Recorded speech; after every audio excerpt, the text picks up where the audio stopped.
Right, this video is going to get removed, so I'd recommend you save it to your phone right now. This is going to be the #1 most important video you're going to watch today. I'm starting a new weekly series called Trying Not to Get Banned Tuesday, where once a week I'm going to be posting a video that will definitely get banned because it contains truth you need to know but they do not want you to know.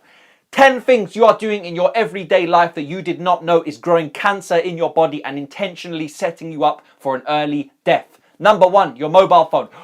Oh, conspiracy theorist.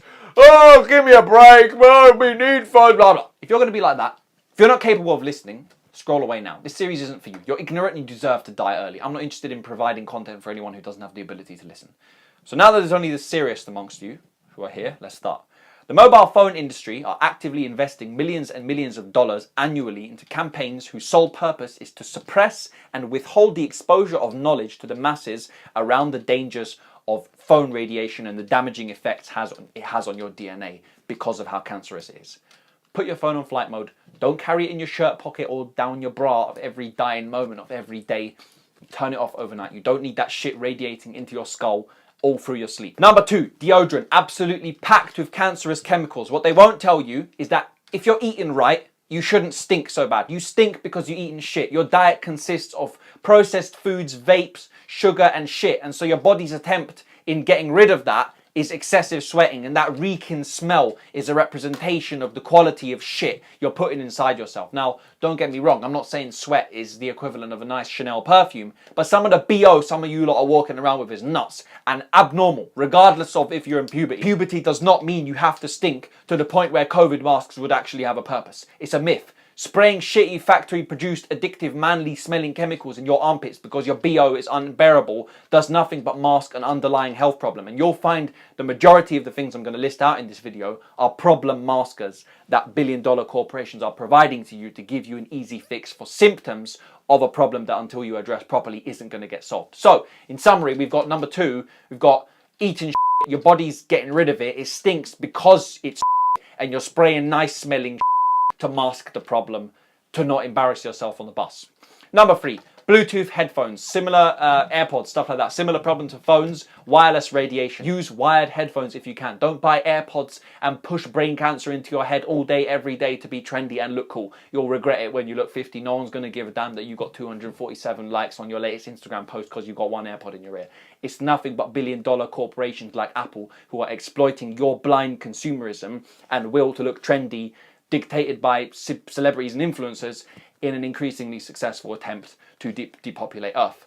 Number 4, shampoos and body washes, packed with chemicals. Number 5, vapes. They're even worse than cigarettes. I'm not going to be discussing them. You are breathing in cancer. Number 6, this one's massive, sun creams. Now, our best source of vitamin D is the sun. Vitamin D is one of the most important vitamins our bodies need to function. The lack of vitamin D makes us incredibly ill. The average person is getting less than 5% of the vitamin D their body needs, and mainstream media is telling you you're getting more than enough. That's because they know if you start actually getting enough, you might be less ill and end up buying less of their pretty tablets they sell to you on the shelf. It's why they've been shoving down your throat your whole life this idea that lying on the beach and pasting cancerous chemicals into your skin is better than being in the line of sun because the UV light is supposedly cancerous. Their latest agenda is tricking you into believing there's a climate problem and our planet is supposedly warming, so you've got blue-haired, depressed sheep in the streets standing in front of cars trying to get to work and agents in power like Bill Biden and Bill whatever the bloody hell Gates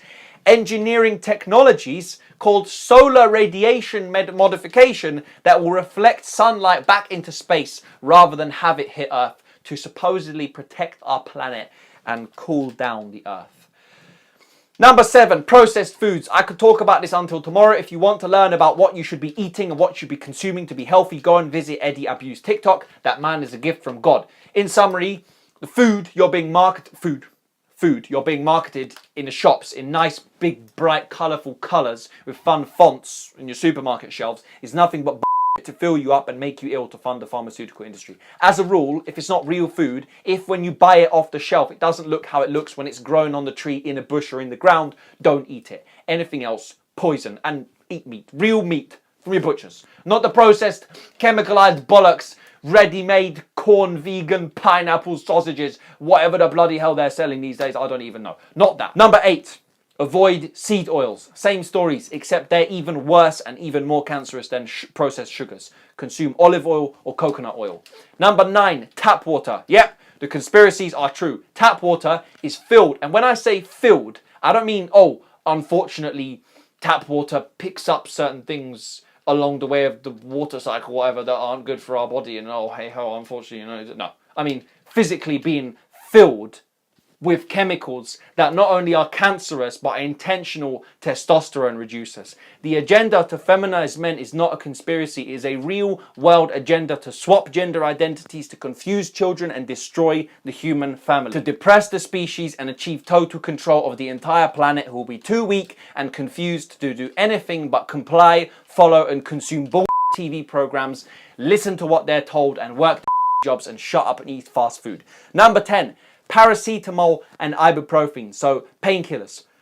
Oh, painkillers are necessary. So, okay, look, listen, I'll accept. Sometimes, fine, we take a big painkiller. You got a big day, and let's say you need a painkiller, you got some headache, something's wrong, I don't know, and you need it to relax you so that you can have a good sleep ahead of that big day or tackle it. It doesn't, fine. Let's say they're one-offs, okay? But some of you are taking these as your side for your main meal.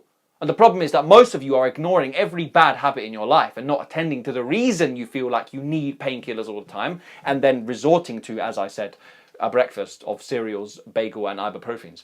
You can't live like that. And how many people have a box of these next to their bed in the night as backup? It's nuts. If you need a box of painkillers permanently sitting next to your bed because taking them is such a common potential necessity in your life, there's some seriously bad habits in your life and adjustments that you need to address as soon as possible. So taking all of that in, you cannot now walk around listening to stats about 1 in 2 people getting cancer and living with this idea that there's an inevitable 50% probability that you're going to get cancer and there's just nothing you can do about it, and that's just the reality of the world, and oh, it's such an evil disease, and oh yeah, let's all unite against cancer research charity. Yeah. No. Stop consuming and doing cancerous.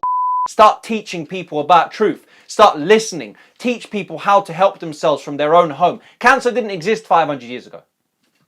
It's factory designed. It's a consequence of this artificial agenda-filled world we're living in. So you slave away and then you come 50, 60 and it hits you like a brick and you go to the hospital and say, doctor, what do I do? And they destroy you even more with all their treatments, and then you die of cancer. Your family's torn apart and they offer you £500 to put your death down as COVID, so they post higher numbers in the media and fearmonger people into injecting themselves with poison shots. The NHS and the pharmaceutical industry certainly aren't going to help you, nor tell you this stuff, because guess what? If you know this stuff, like me and many others out there who you won't hear about because we're being censored on a daily basis, you won't have spent more than £10 on their artificial chemical infested tablets and medications in your life, and they would quickly go bust. Yes, it's true, 1 in 2 people are getting cancer, but I'd say 19 out of 20 people are living cancerous lives. So the harsh reality of it that you won't hear anywhere else is that most people are living in a way that is asking for cancer. Cancer doesn't just latch onto the unfortunate. You're being told this to make you feel helpless, but it isn't true. And I appreciate this is a hard hitter for many listening, but you have to fix the habits.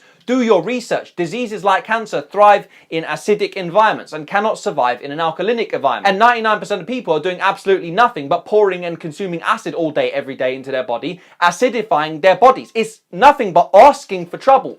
Fix your habits, take accountability, and look to be healthier. Now, as I said at the beginning of the video, this video is going to get removed, so if you're watching it now, probably a repost on one of my main backup accounts, or a miracle has happened. If I still look like a conspiracy theorist to you, I think it's worth considering why they would remove me if I'm talking rubbish. Perhaps because the provision of this information and the mass exposure to it doesn't align with the agenda they have. Billions of people are going to die. We are, over the next 10 years, going to see the biggest human genocide this planet has ever seen. And just like a couple of years ago, everyone's going to be looking around going, what the f***? Holy shit. The conspiracy theorists were right yet again. Wake up, learn today, change today. You have to help yourself. Nobody outside your house wants to help you. They want to destroy you. Wake the f*** up.